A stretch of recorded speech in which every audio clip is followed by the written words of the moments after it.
satisfação que cumprimentamos os nossos amigos e irmãos do portal Escola Dominical com a gloriosa paz de nosso Senhor e Salvador Jesus Cristo. Estamos dando início a mais uma pré-aula, esta ferramenta que o portal Escola Dominical disponibiliza no início da semana, para que os irmãos possam melhor preparar a sua aula da Escola Bíblica Dominical. Leiam a revista das lições bíblicas, acessem a esta pré-aula, leiam o nosso texto de apoio que nós disponibilizamos no site do portal Escola Dominical, portalebd.org.br. Ali os irmãos terão acesso ao nosso texto de apoio e aos slides e irão acompanhar, melhor dizendo, o encaminhamento do nosso raciocínio aqui nesta pré-aula. Nós não repetimos o texto da revista da Escola Bíblica Dominical.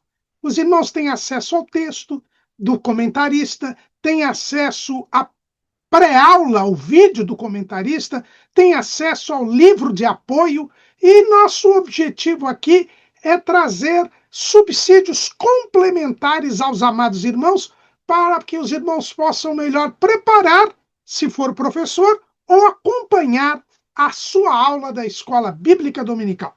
E alguns irmãos sentem aí uma dificuldade em acompanhar o nosso raciocínio e, por isso, acessem ali o nosso texto de apoio e os nossos slides que trazem aí a evolução do nosso pensamento. Além do nosso texto, o site do portal Escola Dominical disponibiliza 5 ou 6 outros textos de apoio da faixa etária dos adultos, além de publicar videoaulas, slides e textos de apoio de todas as faixas etárias do currículo da Casa Publicadora das Assembleias de Deus e de outros currículos de Escola Bíblica Dominical. Ao longo da semana, também disponibilizamos breves comentários em áudio da faixa etária dos adolescentes e da faixa etária dos adultos, para que os irmãos tenham um momento devocional que também traga subsídios para a sua aula da Escola Bíblica Dominical. E no sábado, às 19 horas, horário de Brasília, o irmão é nosso convidado a assistir à transmissão ao vivo da aula do estudo preparatório dos professores e amigos da Escola Bíblica Dominical da Igreja Evangélica Assembleia de Deus, Ministério do Belém, na sede aqui em São Paulo, onde o irmão poderá interativamente elucidar as suas últimas dúvidas antes da aula da Escola Bíblica Dominical. Aliás, esta reunião é aberta a todos os que amam o estudo da Palavra de Deus. Ela se realiza no 4º andar do Templo Sede do Ministério do Belém, na Rua Doutor Fon 140, no auditório Pastor José Wellington Bezerra da Costa, e o irmão é nosso convidado. Mas tudo isto é apenas a preparação da Escola Bíblica Dominical. Ela somente se realiza quando o povo do Senhor vai à casa do Senhor no dia do Senhor para estudar a palavra do Senhor. E hoje nós estamos dando início ao 4º e último trimestre deste ano de 2025. Nós teremos um trimestre temático, mais um trimestre temático, e agora nós vamos estudar o tema Corpo, Alma e Espírito, a restauração integral do ser humano para chegar à estatura completa de Cristo. Nós vamos estudar uma das doutrinas fundamentais das Escrituras, a doutrina bíblica do homem, a antropologia teológica. E o nosso comentarista será o pastor Silas Queiroz, que é pastor das Assembleias de Deus em Ji-Paraná, no estado de Rondônia. Já comentou uma revista das lições de adultos e algumas revistas das lições de jovens, sendo um grande escritor e estudioso das Escrituras. Pois então, vamos estudar este trimestre sobre a antropologia teológica, sobre o homem, o ser humano, o ser humano que é a coroa da criação terrena. Que esta expressão é uma expressão que não é de um poeta, não é de um teólogo, é uma expressão que é uma expressão própria da Bíblia Sagrada.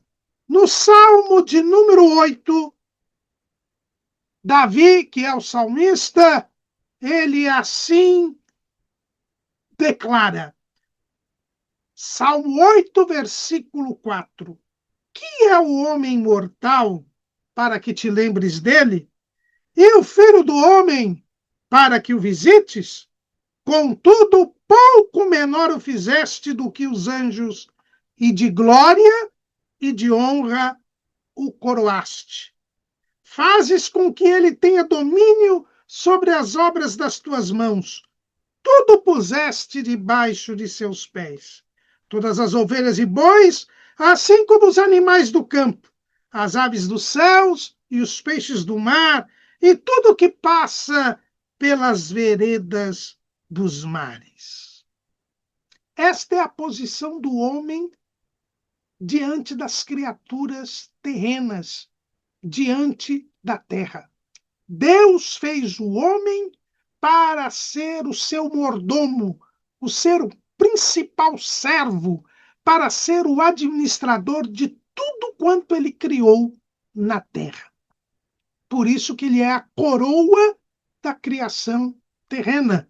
O texto diz: pouco menor o fizeste dos que os anjos, e de glória e de honra o coroaste.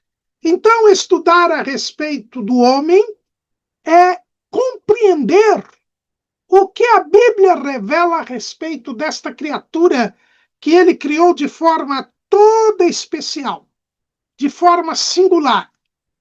Desta criatura que é uma criatura singular, porque o homem é o único ser que a um só tempo é material e imaterial. O homem é o elo entre Deus e a terra. É o ser que faz contato entre Deus e o restante da natureza. É o ser humano.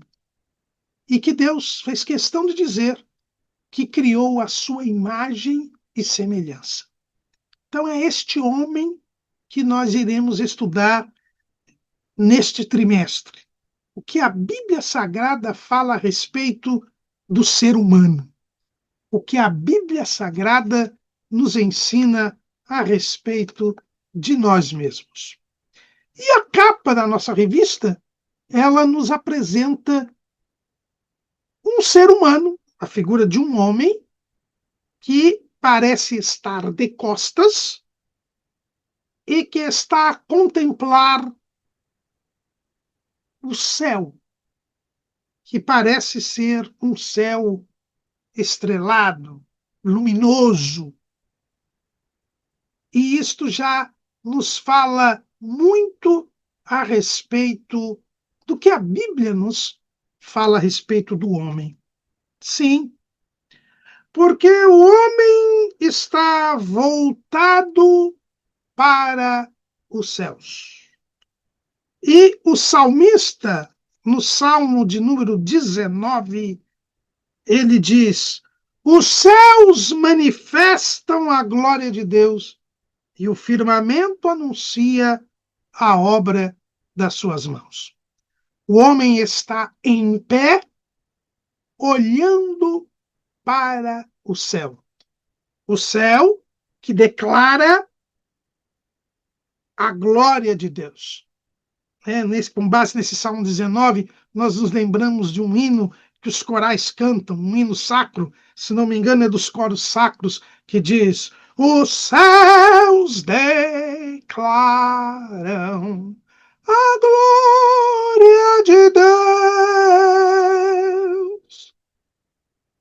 Este homem está olhando a glória de Deus.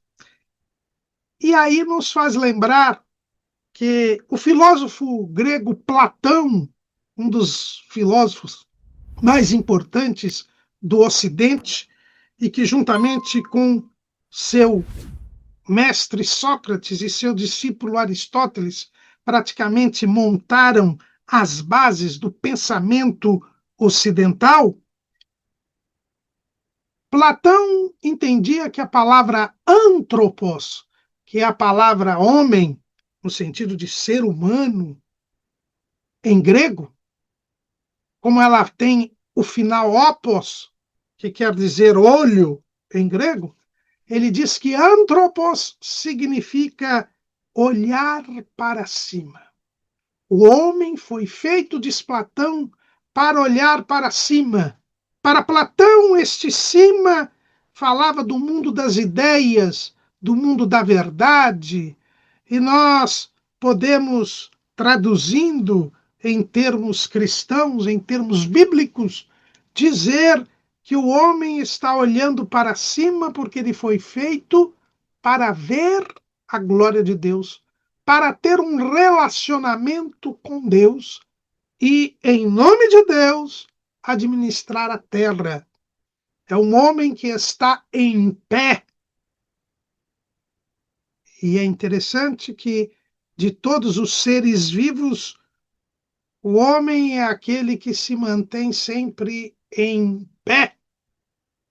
Sua posição normal é a posição ereta. E este homem é feito para ver a glória de Deus. Ele foi criado para ver a Deus diariamente. O primeiro casal, toda a viração do dia, ele se encontrava com Deus. E no dia da queda, no dia do pecado, o primeiro casal se esconde da presença de Deus.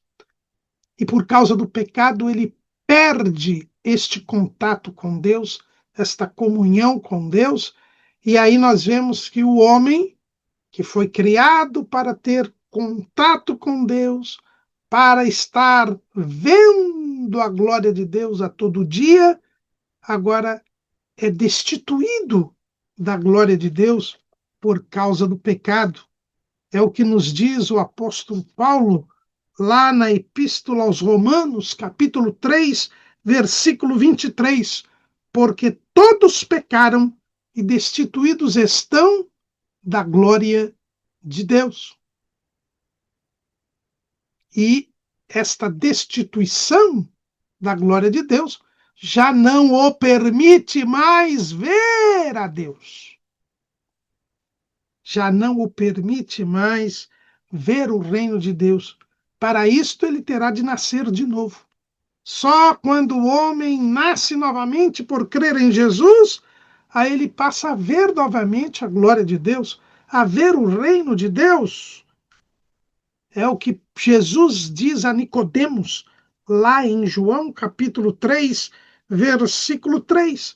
Jesus respondeu e disse-lhe: na verdade te digo que aquele que não nascer de novo não pode ver o reino de Deus.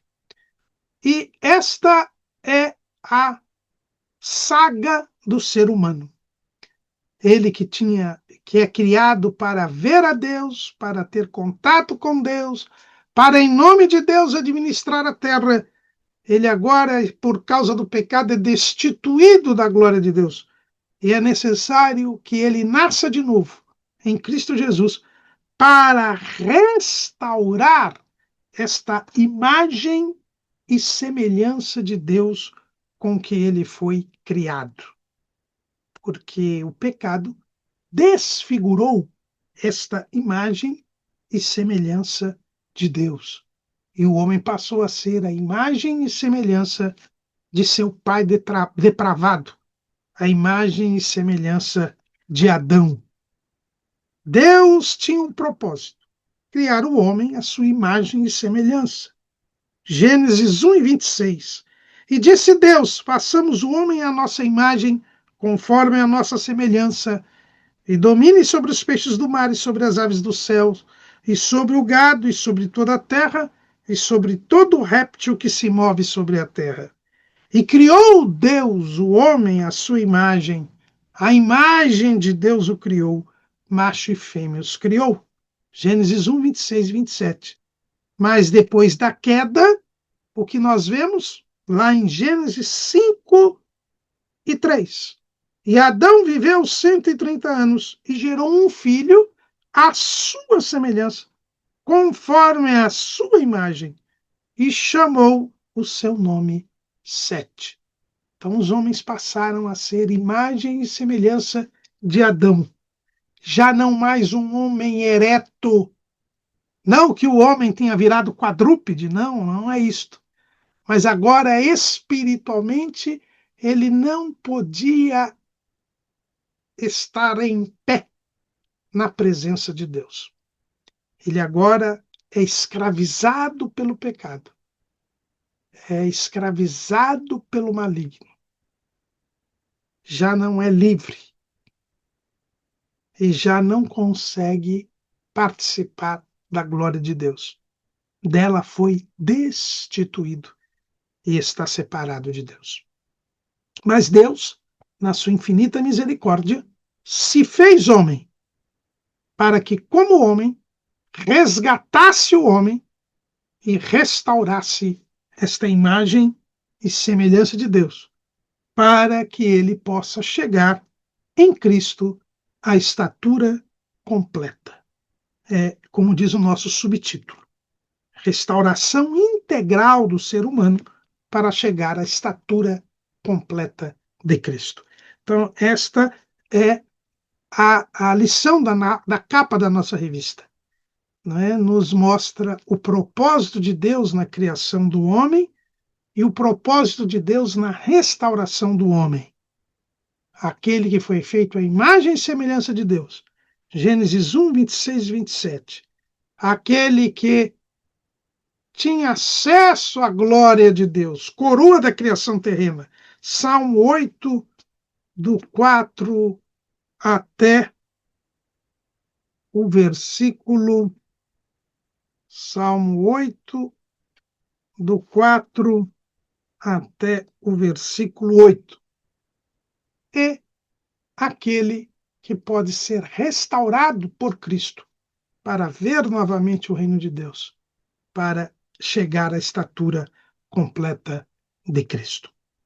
O título do nosso trimestre, Corpo, Alma e Espírito, já nos fala das três partes do homem. Nós não nos estenderemos muito agora neste momento, porque esse já é o tema da nossa primeira lição.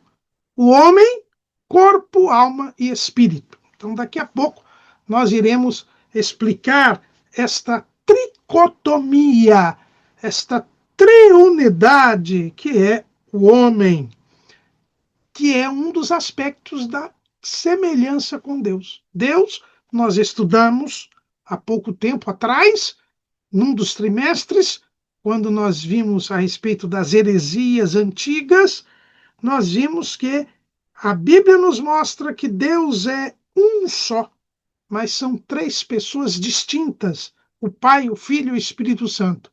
O ser humano é um só, é uma pessoa, né?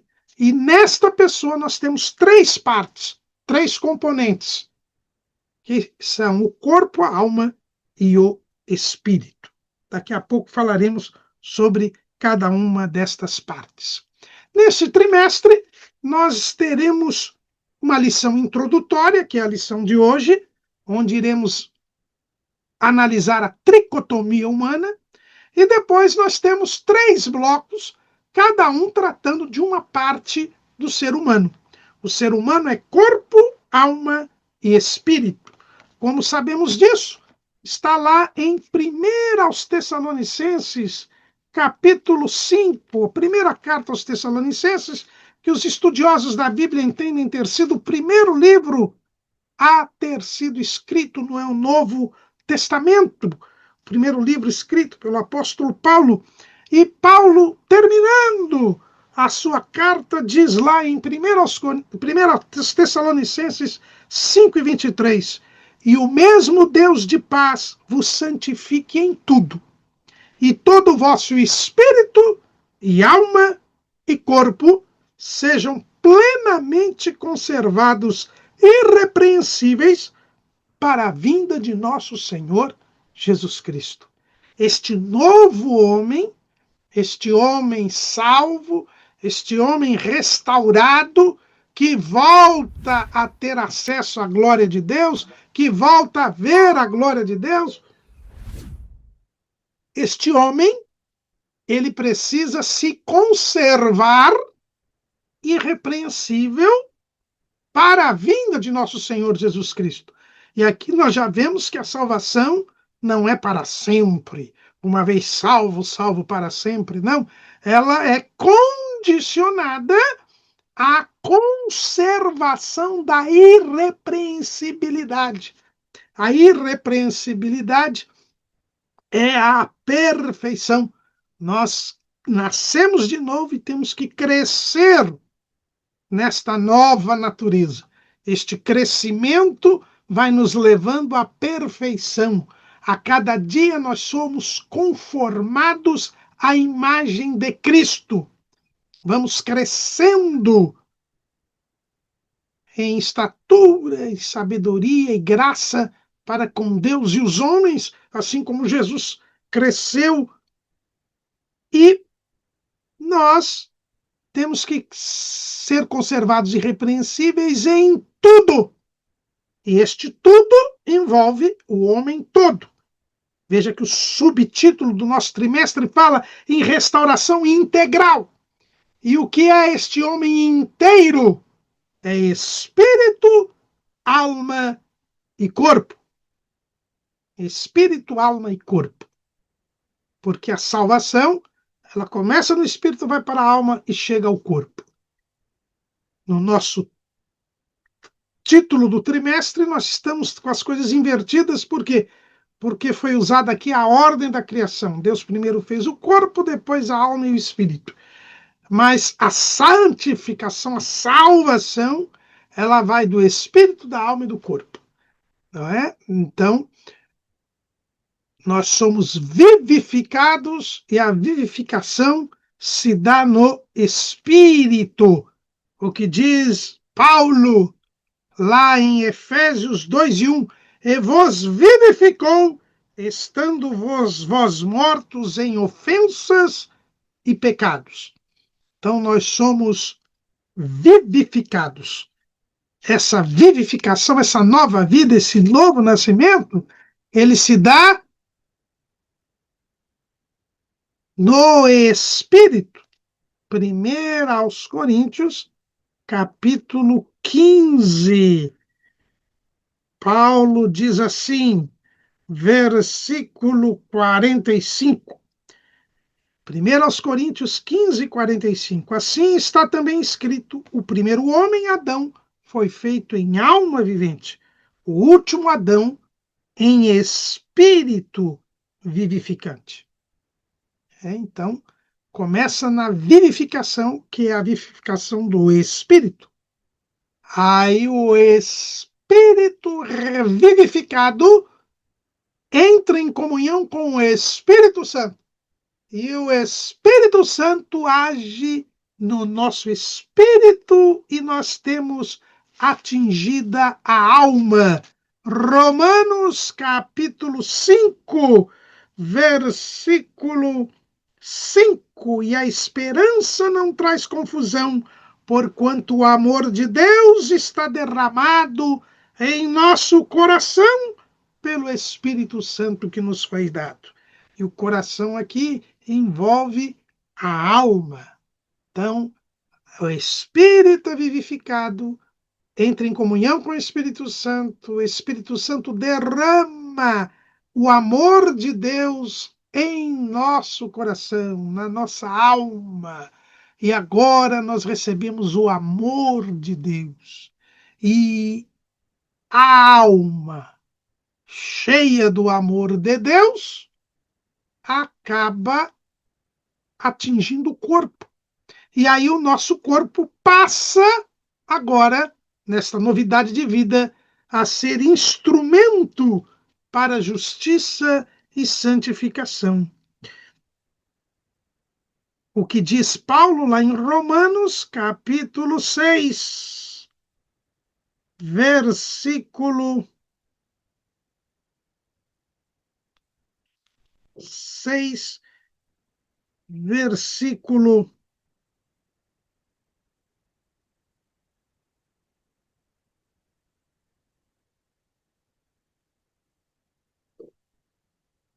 12. Não reine, portanto, o pecado em vosso corpo mortal, para desobedecerdes em suas concupiscências. Nem tampouco apresenteis os vossos membros ao pecado por instrumentos de iniquidade, mas apresentai-vos a Deus como vivos dentre mortos, e os vossos membros a Deus como instrumentos de justiça. E o versículo 19. Falo como homem pela fraqueza da vossa carne. Pois que assim como apresentastes os vossos membros para servirem à imundícia e à maldade para a maldade, assim apresentai agora os vossos membros para servirem à justiça para a santificação. Então é assim que se processa a restauração do ser humano. Né? Então, o ser humano inteiro é corpo, alma e espírito. E a salvação opera a conservação da irrepreensibilidade de espírito, alma e corpo. Então, cada uma destas partes será estudada ao longo do trimestre. Primeiro estaremos estudando o corpo. A lição número 2, 3 e 4 vão tratar sobre o corpo. O corpo, a maravilhosa obra da criação de Deus, o corpo e as consequências do pecado, e o corpo como templo do Espírito Santo. Na lição de número 5, nós temos o início do segundo bloco, que fala da alma. Nós vamos estudar a lição 5 até a lição 10. Nós vamos estudar sobre a alma, no geral, a natureza imaterial do ser humano, na lição 5. Na lição de número 6, vamos estudar sobre a consciência do tribunal interior.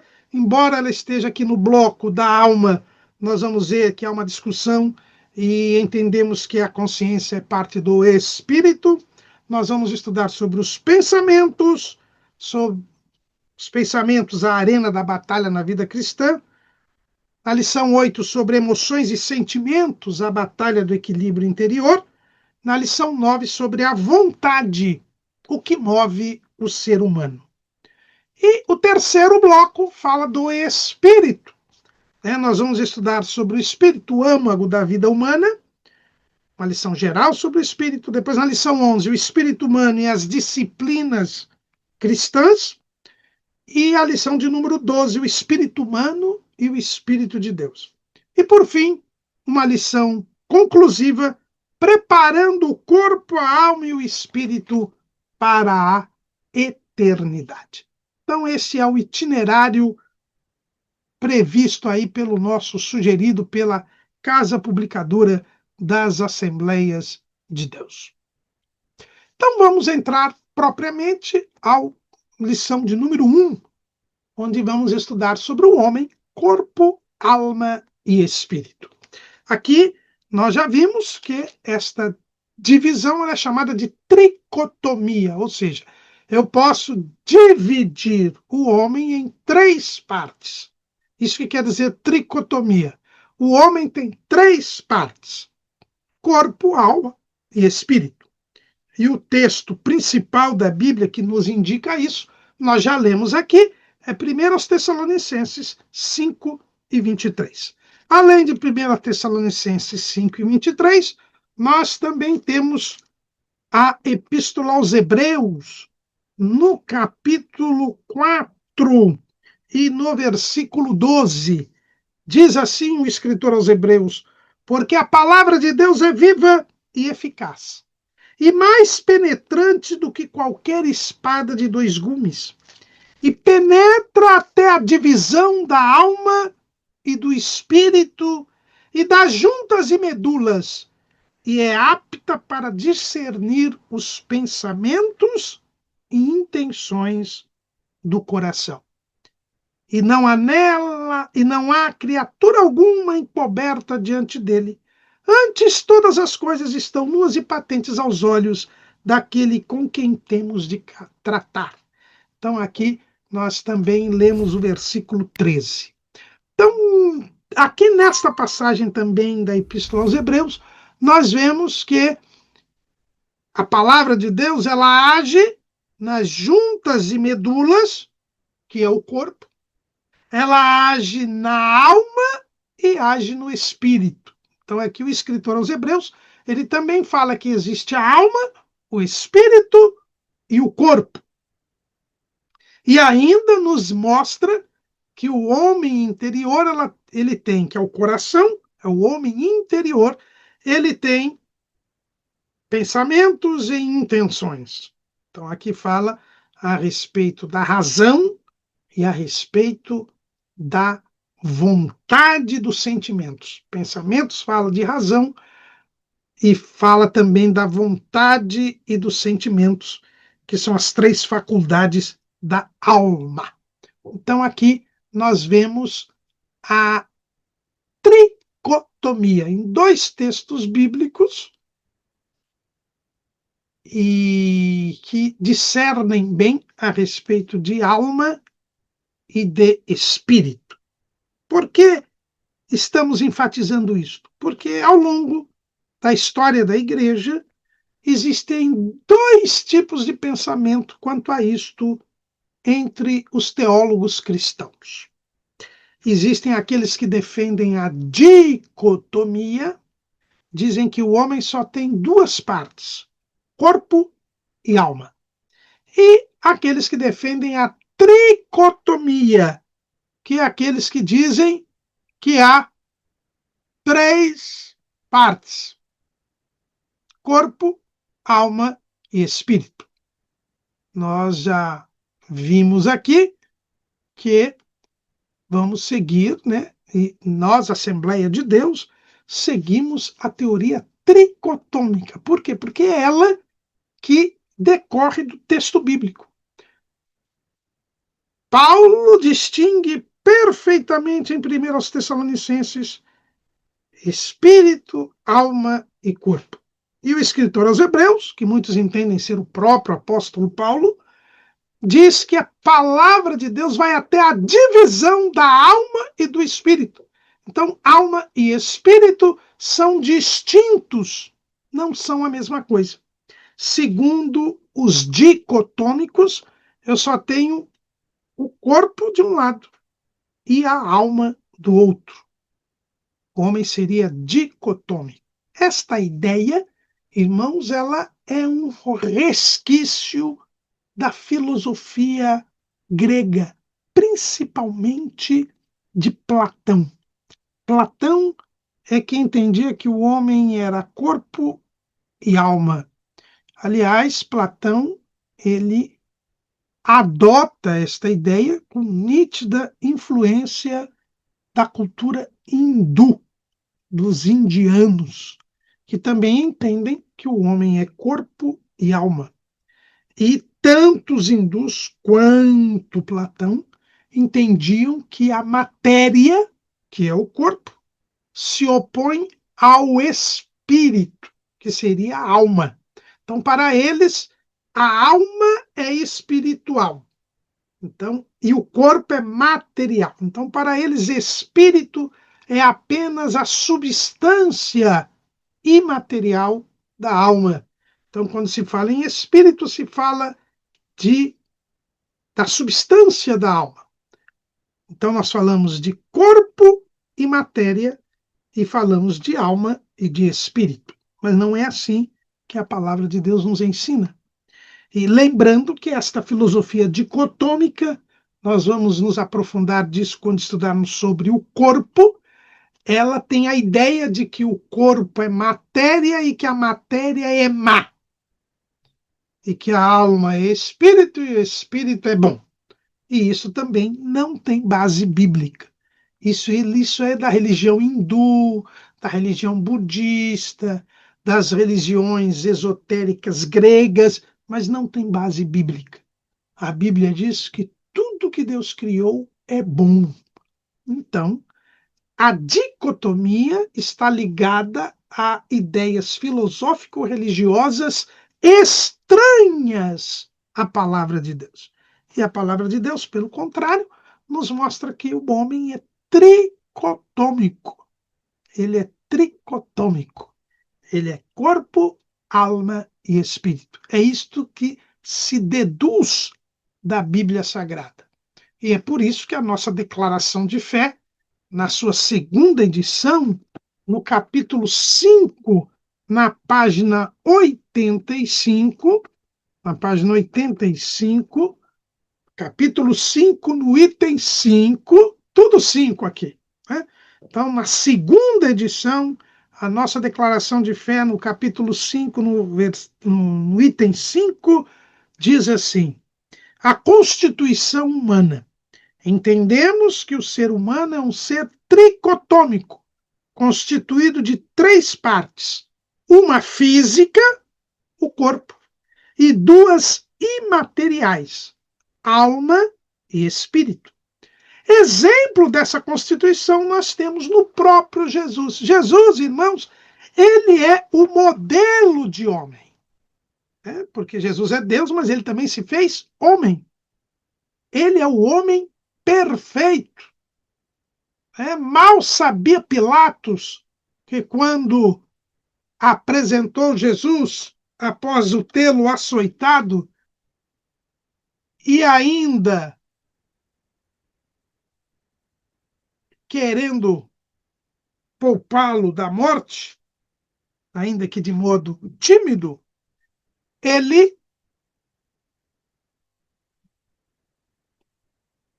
colocou ali, né? E é interessante até, um pequeno parênteses aqui, como Pilatos, na qualidade de representante do dono do mundo da época, César, ele toma algumas atitudes, podemos dizer assim, declaratórias de verdades espirituais. Então, por exemplo, ele chama Jesus de Messias. Que farei de Jesus chamado o Cristo? Ele coloca na cruz Jesus Nazareno, rei dos judeus, declara que Jesus é rei dos judeus, declara que Jesus é o Messias e também declara que Jesus é o homem pleno, o homem perfeito, lá em João, capítulo 19, versículo 5. Saiu, pois, Jesus levando a coroa de espinhos e a veste de púrpura. E disse-lhes Pilatos: eis aqui o homem. Quando ele diz eis aqui o homem, ele declara a humanidade de Jesus. E a humanidade de Jesus é a humanidade perfeita. Então, nem nada mais importante do que verificar se o homem é dicotômico ou tricotômico ao ver o que a Bíblia fala a respeito de Jesus. E a nossa declaração de fé faz questão de mostrar que esta constituição tricotômica do homem é mostrada em Jesus. Jesus tinha um corpo. E a nossa declaração de fé dá como exemplo Lucas 24, 39. Vede as minhas mãos e os meus pés, que sou eu mesmo.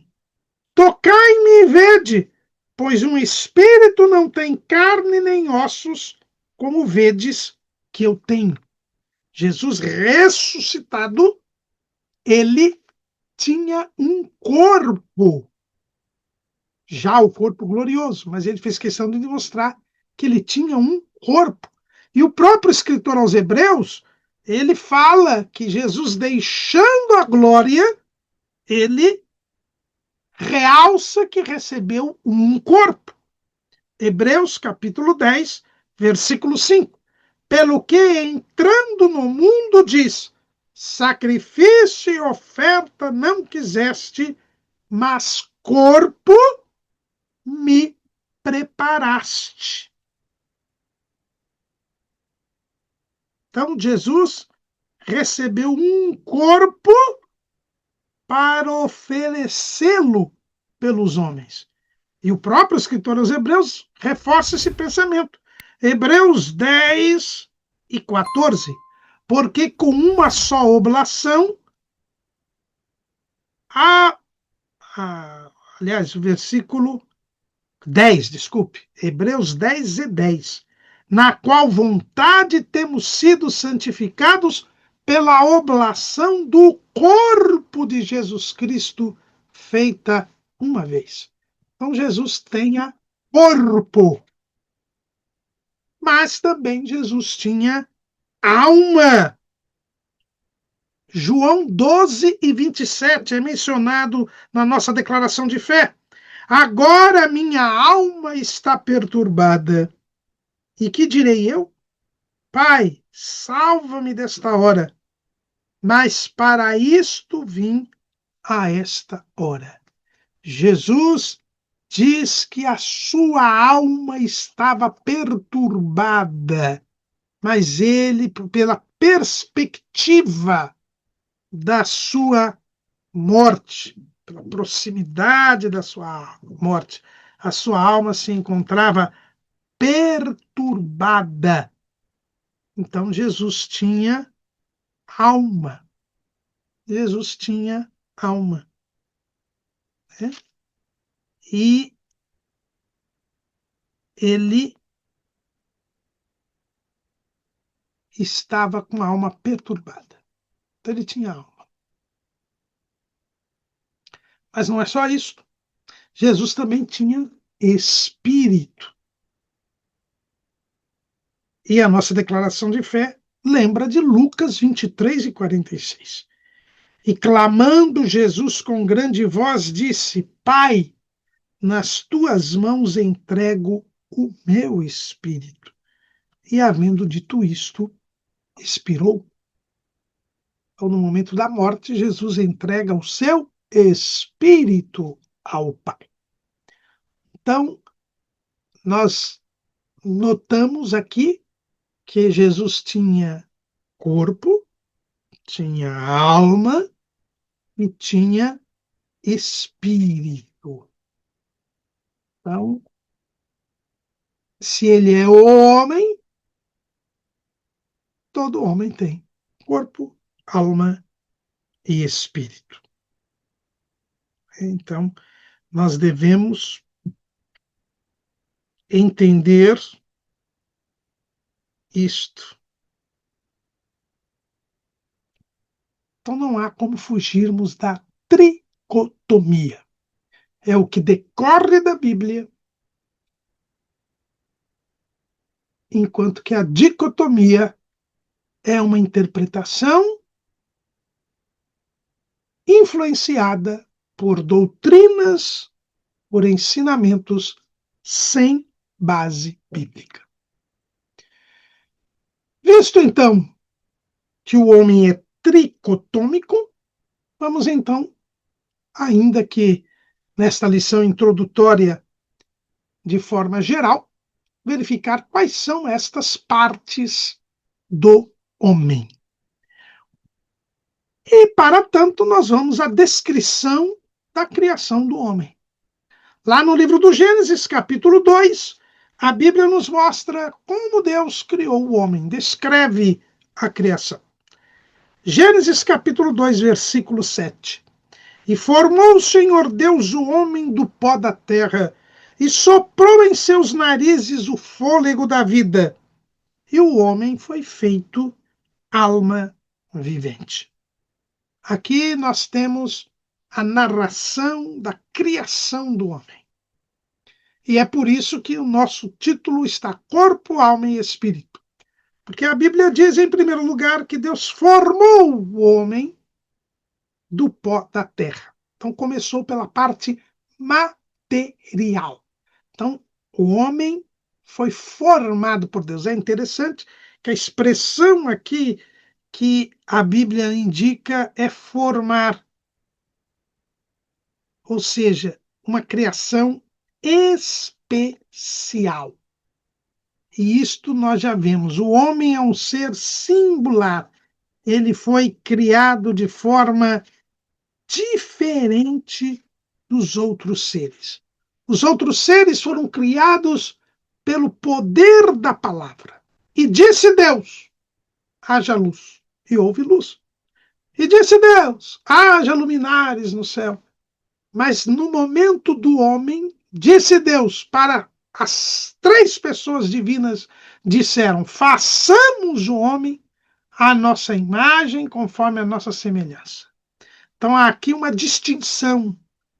Não foi pelo poder da palavra, mas por uma ação diferenciada de Deus, que a Bíblia diz que formou o homem do pó da terra. Então, o homem foi formado, Deus deu forma ao pó da terra. Dizem alguns, né? Fez um boneco de barro. Nós vamos ver a respeito disso mais na próxima lição. Mas o fato é que a criação foi diferenciada. É por isso que o item 5 do cremos das assembleias, da nossa declaração de fé, das Assembleias de Deus, diz assim: cremos no único Deus criador de todas as coisas que há nos céus e na terra, visíveis e invisíveis, e de maneira especial os seres humanos. Então, os seres humanos foram criados de uma maneira especial, de uma maneira diferenciada. Deus tomou o pó da terra e formou o homem. O homem foi formado do pó da terra, por isso ele tem uma parte material. E nós vamos ver na próxima lição que a tabela periódica dos elementos, que a gente já estuda na química, né? Aqui, a química nos mostra que na natureza há 103 elementos químicos constantes, e destes 103 elementos químicos, mais de 20 estão presentes no corpo humano. Esse é o chamado pó da terra. Aliás, Adão, em hebraico, também quer dizer barro, quer dizer argila, e no barro e na argila nós encontramos todos os elementos químicos que estão presentes no organismo humano. O organismo humano é, portanto, uma síntese da matéria. Deus fez uma parte material do homem onde se reúnem todos os elementos encontrados no barro, na argila. Esta parte é a parte material do homem. Então, o homem tem uma parte material. E isso distingue o homem dos anjos. Os anjos, embora eles tenham vontade, os anjos, embora eles tenham racionalidade, eles não têm corpo. Eles são espíritos. A Bíblia nos mostra lá em Hebreus, capítulo 1, versículo 14, que os anjos são espíritos. Hebreus 1:14. Não são, porventura, todos eles espíritos ministradores, enviados para servir a favor daqueles que hão de herdar a salvação? Então, os anjos são espíritos. Mas o homem não. O homem, ele é corpo. Uma das partes do homem é o corpo, a parte material. E nesse ponto, o homem está ao lado das demais criaturas terrenas.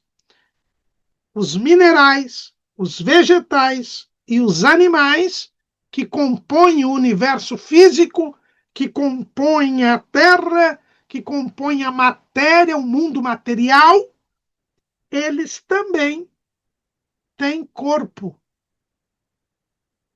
Todos eles têm corpo. Seus átomos, moléculas, todos eles têm corpo. Uma rocha tem um corpo, um pedaço de terra que é rocha tem um corpo, uma pedra preciosa tem um corpo, uma samambaia tem um corpo, o pinheiro tem um corpo, A galinha tem um corpo, o boi tem um corpo, a lagartixa tem um corpo e o ser humano também tem um corpo.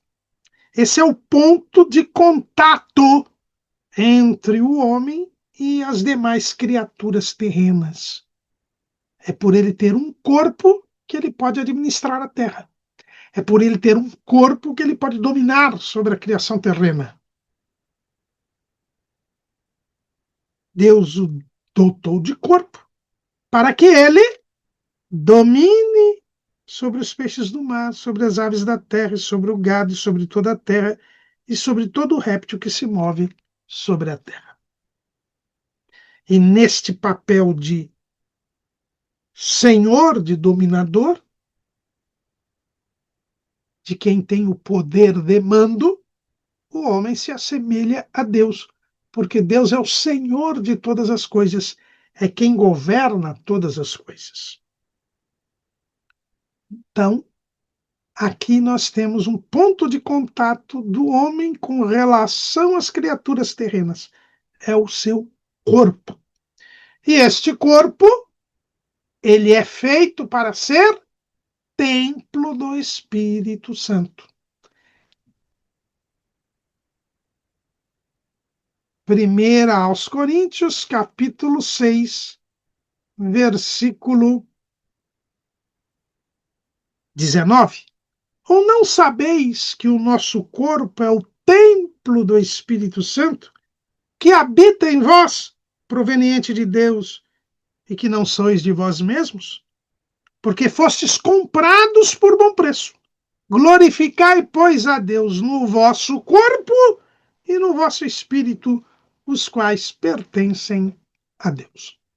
Então, o nosso corpo é feito para ser templo do Espírito Santo.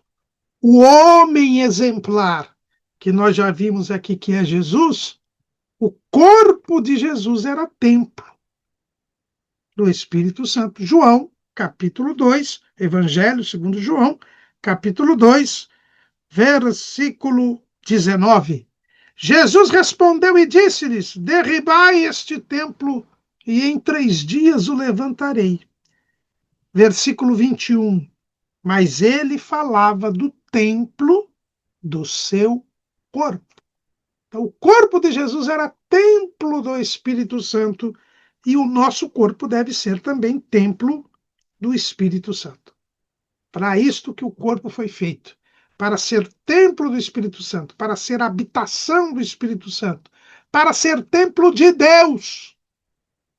Porque não é apenas do Espírito Santo, mas também o nosso corpo deve ser templo de Deus. Evangelho segundo escreveu João, capítulo 14, versículo 23. Jesus respondeu e disse-lhes: se alguém me ama, guardará a minha palavra, e meu Pai o amará, e viremos para ele e faremos nele morada. Então, esta morada de Deus é o nosso corpo. Então, o corpo é a parte material, composto de mais de 20 elementos químicos. Os elementos químicos que se encontram no barro na argila. Deus formou o homem do pó da terra. É a parte material que nos mantém em contato com as demais criaturas terrenas que devemos sujeitar e dominar. Mas este corpo tem de ser templo do Espírito Santo. Além do corpo, a Bíblia diz que Deus soprou nos narizes ou nas narinas de Adão o fôlego da vida. Este fôlego da vida não é apenas o oxigênio. Veja que o oxigênio já existia. Os animais já tinham sido criados, as plantas já tinham sido criadas. Então, se Deus havia formado o homem, se fosse o oxigênio já existia no planeta. Já havia animais e vegetais vivendo E não há como viverem os animais e os vegetais sem o oxigênio. Então não é o oxigênio que havia sido soprado por Deus. Assim que ele formou o homem, havia aquele corpo já poderia respirar, porque já havia oxigênio. Então não foi o oxigênio que Deus lançou naquele corpo, até porque o nosso corpo tem uma porcentagem considerável de oxigênio. Era o fôlego da vida. Fôlego da vida. Deus sopra.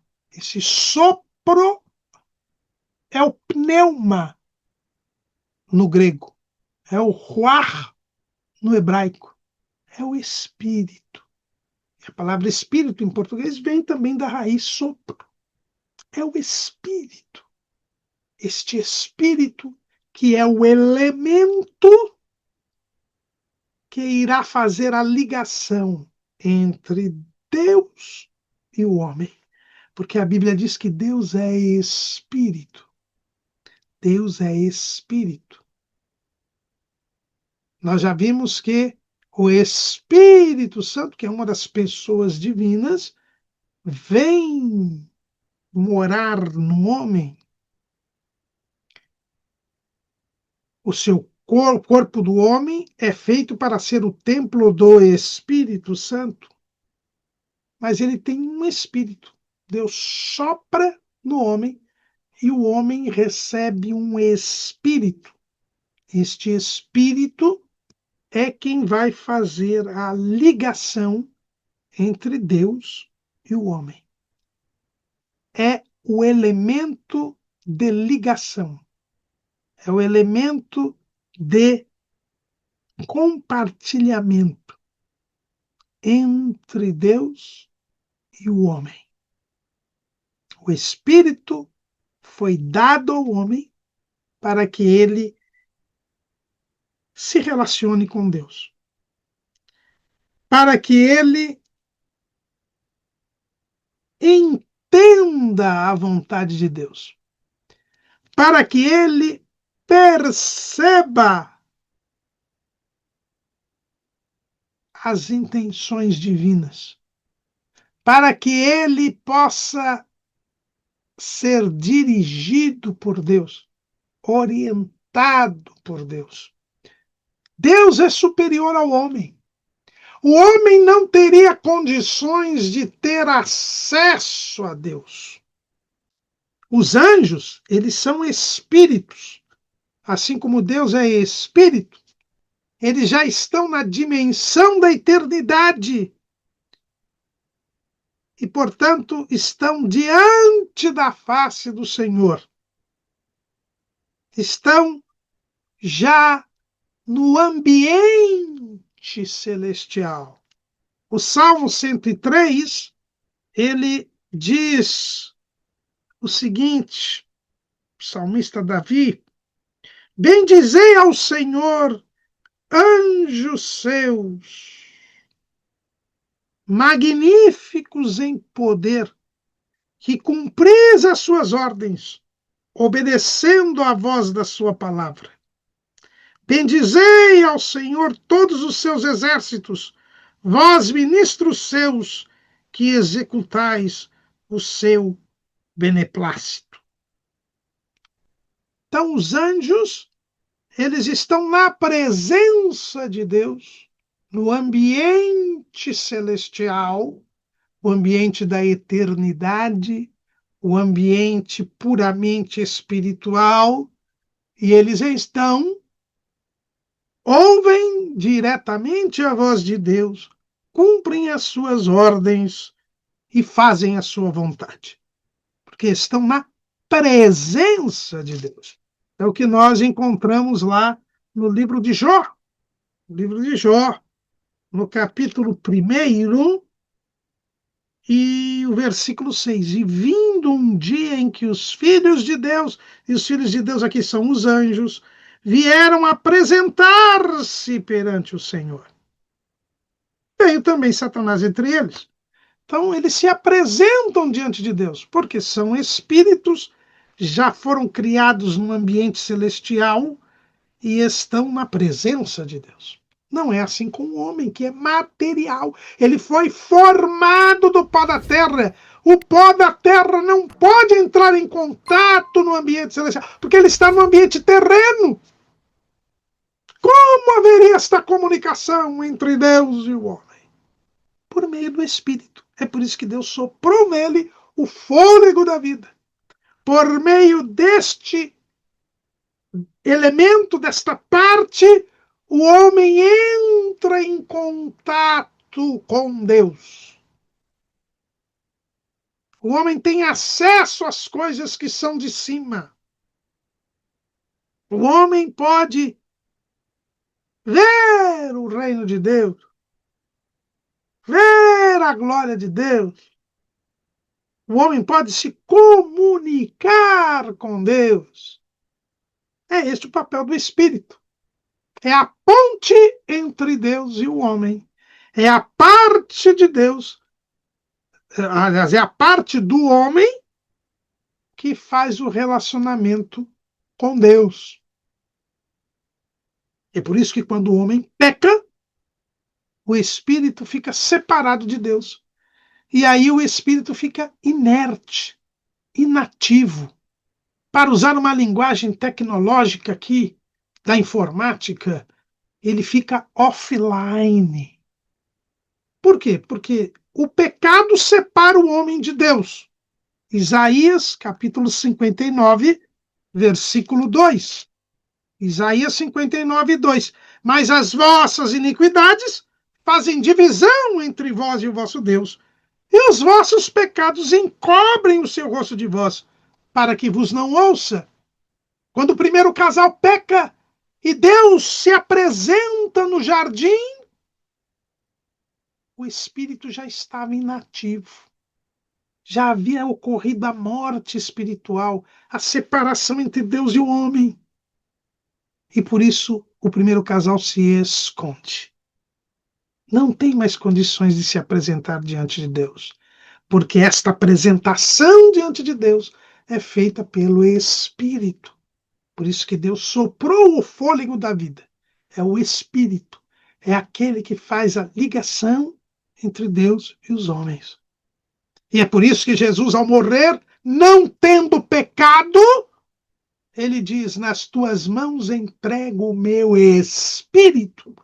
O espírito de Jesus é quem fazia a ligação entre Jesus e o Pai.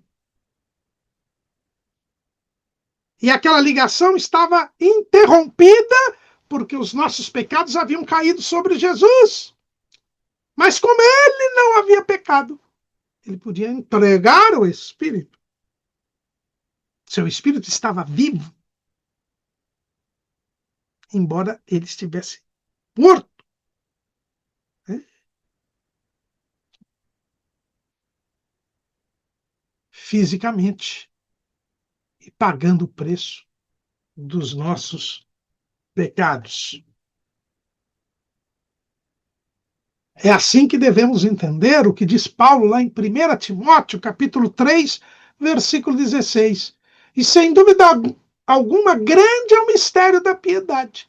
Aquele que se manifestou em carne foi justificado em espírito, visto dos anjos, pregado aos gentios, crido no mundo e recebido acima na glória. Então ele foi justificado em espírito. Né? O espírito dele não morreu porque ele não pecou, embora ele tenha se separado de Deus por causa dos nossos pecados. Então o espírito é a parte do homem que faz a ligação com Deus. Ele cuida do relacionamento de Deus com o homem. Esse é o papel do espírito. E, por isso, é no espírito que se desenvolve a fé, a intuição espiritual, a comunhão e a consciência. O Espírito nos dá aí a sabedoria, nos dá o discernimento entre o certo e o errado, nos dá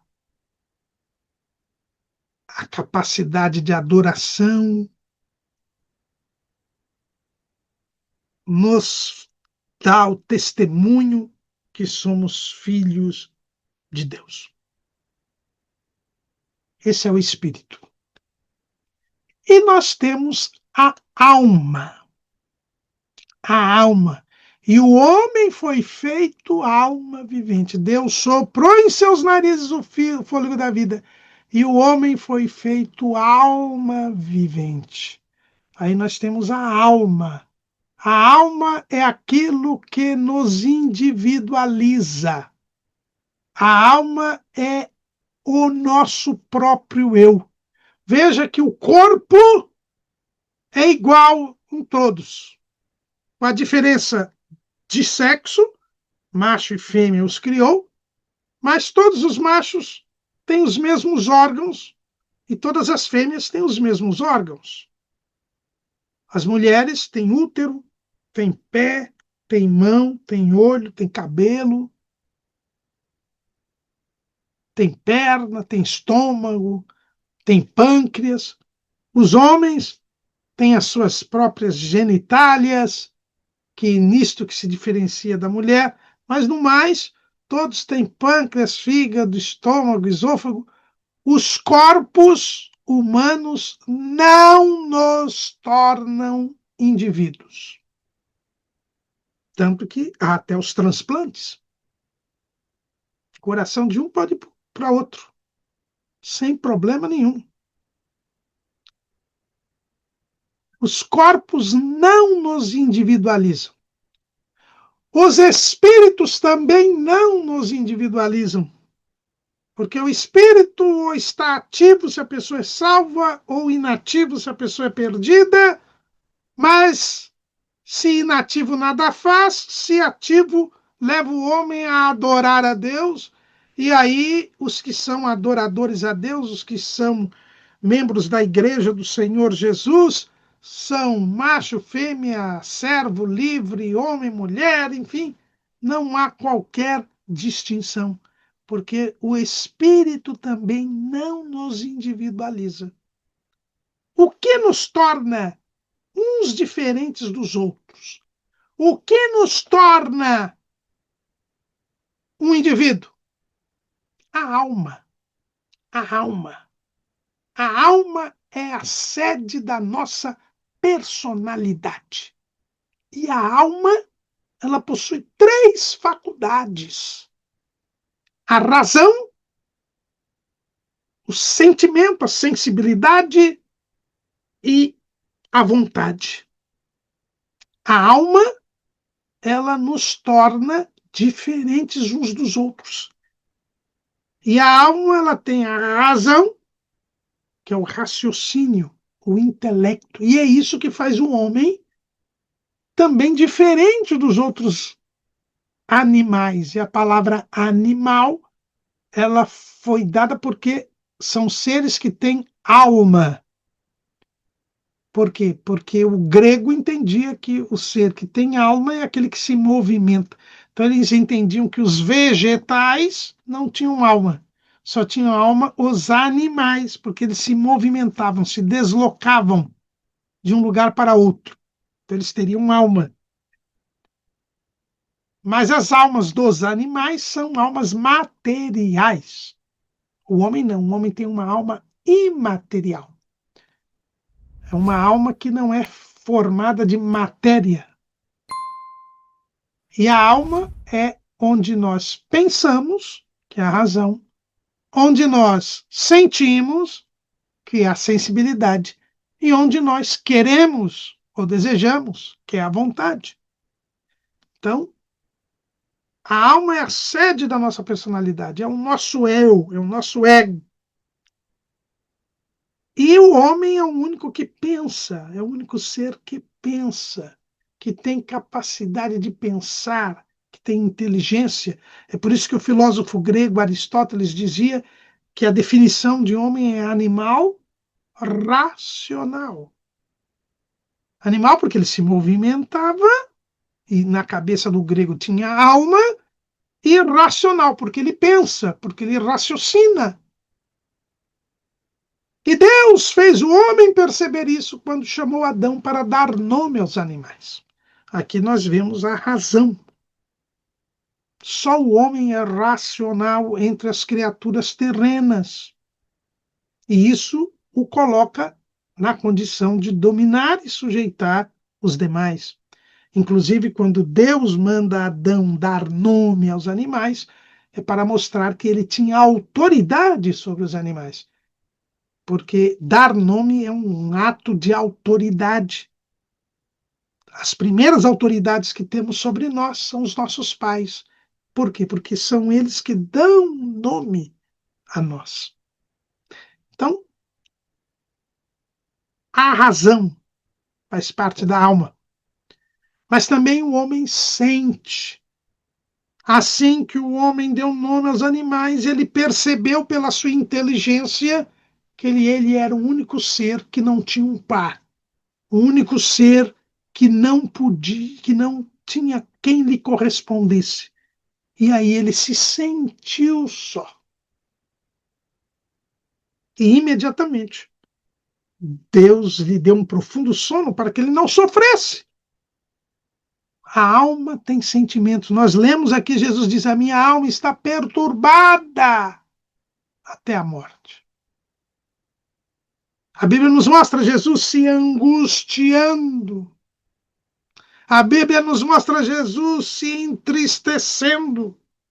A Bíblia nos mostra Jesus se alegrando. Ele é o homem exemplar. Nós vemos Jesus até se irando lá no episódio dos cambistas do templo, que é a indignação pela injustiça. Então, o homem exemplar que é Jesus, ele tinha sentimentos, tinha emoções. Porque o ser humano foi feito para ter sentimentos, foi feito para ter emoções. A Bíblia nos fala deste grande gigante espiritual que foi o profeta Elias, mas diz que Elias era sujeito às mesmas paixões que nós. Paixões aqui são as emoções, são os sentimentos, são as sensações. Então, o ser humano, ele é sensível. Ele é sensível. Ele tem sentimentos e emoções. Isto faz parte da alma. Mas também faz parte da alma a vontade. Deus deu ao homem o livre-arbítrio, a liberdade de escolher. O homem pode ou não fazer o que Deus quer. Porque ele tem vontade. A vontade é o que dá movimento às ações do homem. Uma das nossas lições é essa, a vontade, o que move o ser humano. O homem quer as coisas. O homem pode querer as coisas. O próprio Jesus demonstra ter vontade enquanto homem. Lá no jardim do Getsemane, ele nos mostra isto. Lucas 22:42. Dizendo: Pai, se queres, passa de mim este cálice. Todavia não se faça a minha vontade, mas a tua. Jesus, enquanto homem, tinha uma vontade. E ele queria que o cálice da morte passasse dele. Mas ele submeteu a sua vontade à vontade de Deus. Então nós temos vontade. O pecado não eliminou a nossa vontade, como ensinam os doutrinadores da predestinação incondicional. Nós temos o livre-arbítrio e não o servo-arbítrio, como dizia Martinho Lutero. Nós somos dotados de vontade.